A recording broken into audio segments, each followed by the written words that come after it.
This is a demonstration of the recognition of prior learning function in Skillsbook.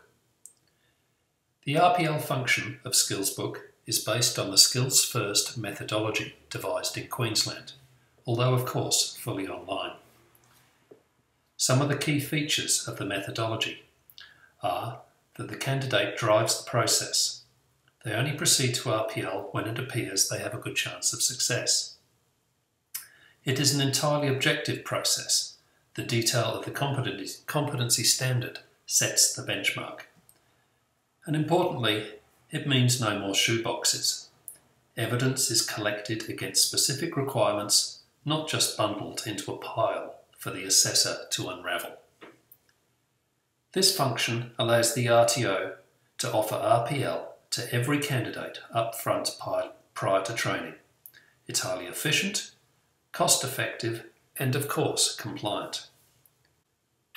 First of all, we're going to look at the student's view to get a feel for how the system works.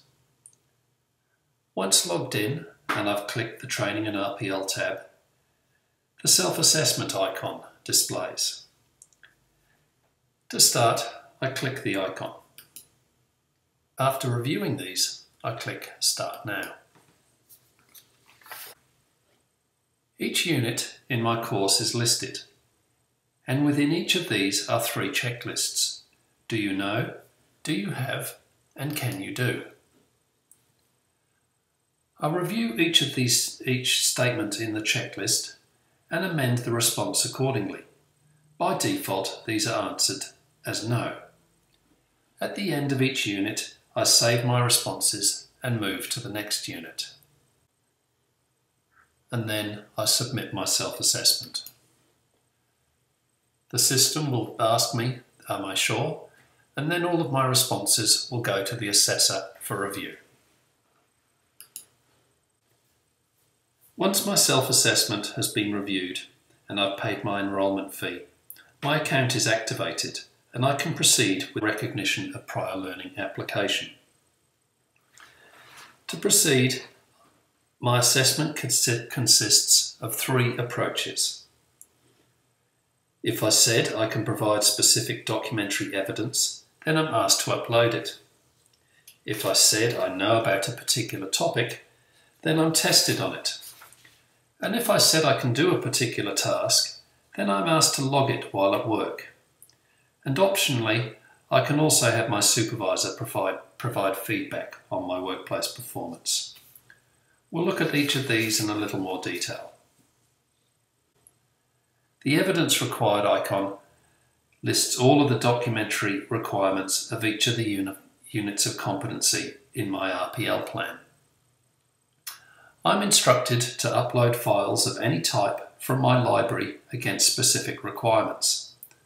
Uploading a file into my library is the same process as attaching a document to an email.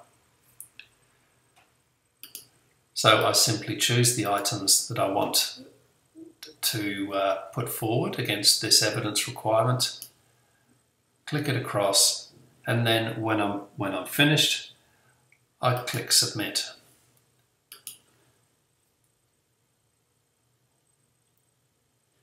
Once it's been submitted, I can still access the file, but I can't access the file that I've sent through to the assessor. That's effectively locked into the assessment process. Note that I can use the same files against multiple requirements, and I can use the same files on multiple occasions. Once I've completed that process, I go back and we'll look at logging tasks. Logging a task is a pretty straightforward process. Again, I start by clicking the icon. And here we have a list of tasks. I read through the list. I identify what I've actually done, make some meaningful note over here, and if necessary, upload a document to support my task logging in the workplace. I then click Submit. So I work through my tasks following the instructions. The quiz section is opened in the same way. I click the icon and all of these have been set up to test my knowledge against the unit requirements. So like any normal quiz, I click Start and I work my way through the question list and submit finally to my assessor for review. From a student's perspective, that's the conclusion of their online RPL application. They can expect interaction with their assessor while marking each submission, and at the end of the process they can expect a competency conversation with the assessor. The content for this conversation is automatically generated from the gaps in their assessment process.